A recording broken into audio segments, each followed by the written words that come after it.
എന്താണ് ബോൾട്ടിങ്? നിങ്ങൾ ബോൾട്ടിംഗ് എന്നുള്ള കോഴ്സിനെ പറ്റി കേട്ടിട്ടുണ്ടാവും. ഇത് എവിടെയൊക്കെയാണ് അപ്ലൈ ചെയ്യുന്നതിനെ പറ്റിയിട്ട് നിങ്ങൾക്ക് വലിയ ധാരണ ഉണ്ടായി കാണില്ല. നിങ്ങൾ ഓയിൽ ആൻഡ് ഗ്യാസ് മേഖലകൾ, റിഫൈനറി മേഖലകൾ, പെട്രോ കെമിക്കൽ ഇൻഡസ്ട്രികളെല്ലാം America, Europe, Middle East, China ഇങ്ങനെയുള്ള എല്ലാ വലിയ വലിയ രാജ്യങ്ങളും നിങ്ങൾ കണ്ടിട്ടുണ്ടാവും. അങ്ങനത്തെ ഉള്ള എല്ലാ സെക്ടേഴ്സിലും ജോലി ചെയ്യുന്ന ആളുകളെ നിങ്ങൾ കണ്ടിട്ടുണ്ടാവും.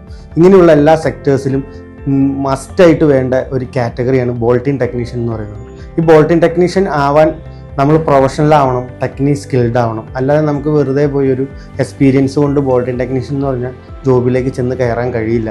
അപ്പം ബോൾട്ടിംഗ് ടെക്നീഷ്യൻ എന്ന് പറയുന്നത് കൺട്രോൾഡ് ബോൾട്ടിംഗ് അറിയാവുന്ന ജോബ് ചെയ്യുന്ന ആളെയാണ് നമ്മൾ ബോൾട്ടിംഗ് ടെക്നീഷ്യൻ എന്ന് വിളിക്കുക. അപ്പോൾ ഈ ബോൾട്ടിംഗ് എന്താണെന്ന് നിങ്ങൾ അറിയണം. അപ്പോൾ ഇൻഡസ്ട്രിയൽ മേഖലകളിൽ നമ്മൾ പൈപ്പുകൾ തമ്മിൽ ബന്ധപ്പെടുത്താനായിട്ട് ഉപയോഗിക്കുന്ന ഒരു എക്യുപ്മെൻ്റ് ഉണ്ട്, ഫ്ലാഞ്ചസ് എന്നുള്ള സാധനം നിങ്ങൾ അങ്ങനെ കണ്ട് നിങ്ങൾക്ക് പരിചയം ഉണ്ടാവില്ല. നമ്മുടെ വണ്ടികളിൽ പോലും ഫ്ലാഞ്ചസ് ഉണ്ട്. എന്ന് വെച്ച് കഴിഞ്ഞാൽ നമ്മുടെ രണ്ട് പൈപ്പുകൾ തമ്മിൽ ജോയിൻ ചെയ്യാൻ വേണ്ടി യൂസ് ചെയ്യുന്ന ഒരു ഡിവൈസ് മാത്രമാണ് ഈ ഫ്ലാഞ്ച്. അത് നമുക്ക് രണ്ട് രീതിയിൽ ജോയിൻ ചെയ്യാം. ഒന്ന് പെർമനൻ്റ്ലി ജോയിൻ ചെയ്യാം, ഒന്ന് ടെമ്പററിലി ജോയിൻ ചെയ്യാം. ഈ പെർമനൻ്റ് ആയിട്ട് ജോയിൻ ചെയ്യുമ്പോൾ അവിടെ വരുന്ന വർക്ക് സ്കോപ്പാണ് വെൽഡിങ്. നിങ്ങൾ വെൽഡേഴ്സ് എന്നൊക്കെ കേട്ടിട്ടുണ്ടാവും. എന്ന് വെച്ചാൽ അത് പെർമനൻ്റ് ആയിട്ട് വെൽഡ് ചെയ്ത് വെക്കുക ചെയ്യുക. പിന്നെ നമുക്ക് ഫ്യൂച്ചറിൽ കട്ടിങ്, ഗ്രൈൻഡിങ് ഒക്കെ ചെയ്തിട്ട് വേണം അതിൻ്റെ മെയിൻ്റനൻസിലേക്ക് പോകാനായിട്ട്. പിന്നെയുള്ളൊരു ഫാക്ടറാണ് ടെമ്പററി കണക്ഷൻ എന്ന് പറയുക. ഈ ടെമ്പററി കണക്ഷൻസിൽ ഏറ്റവും ഇമ്പോർട്ടൻ്റ് ആയിട്ടുള്ളൊരു ഡിവൈസാണ് ഫ്ലാഞ്ചസ്.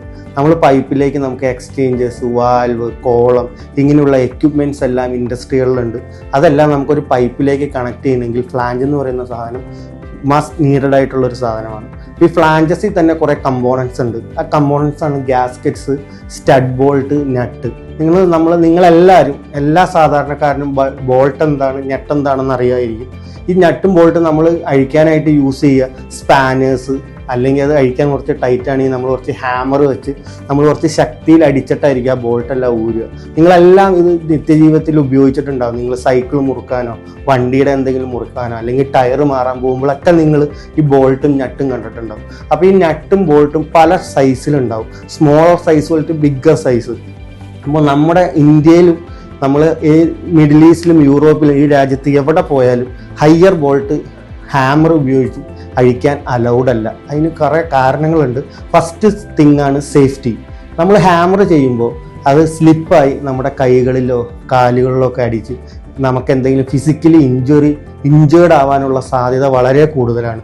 അങ്ങനെ ഇഞ്ചുറി ഉണ്ടായിട്ടുണ്ട്. ഈ ഇഞ്ചുറി ഉണ്ടായതിൻ്റെ ഭാഗമായിട്ട് പലതരത്തിലുള്ള പഠനങ്ങൾ നടത്തിയാണ് ഇവരിങ്ങനെ വേറൊരു ടെക്നിക്ക് അവിടെ ഇംപ്ലിമെൻറ്റ് ചെയ്യണമെന്നുള്ള ഒരു സ്റ്റഡീസിലേക്ക് എത്തിയത്.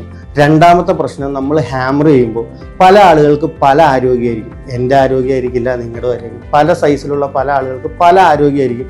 ഞാൻ ഹാമർ ചെയ്യുന്ന